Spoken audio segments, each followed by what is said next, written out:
You are familiar with the phrase, a chain is only as strong as its weakest link.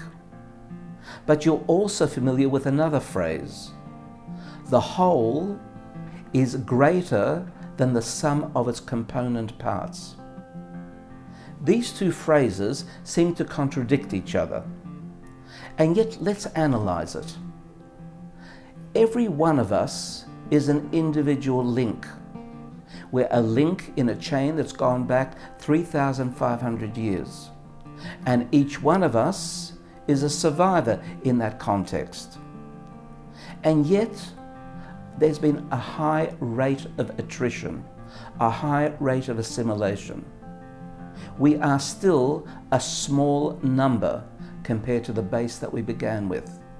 And yet that small number is able to survive, defying the odds amidst living in host societies all around the world for those millennia. What does this tell us? It tells us that our individuality has been able to maintain the chain, but also the fact that a small number, a whole, however, a small number, has completely outlived what might be considered by sociologists as reasonable.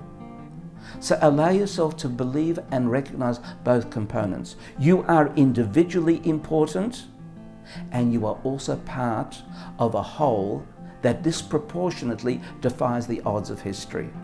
Be proud of who you are, and be a strong link, be part of the whole.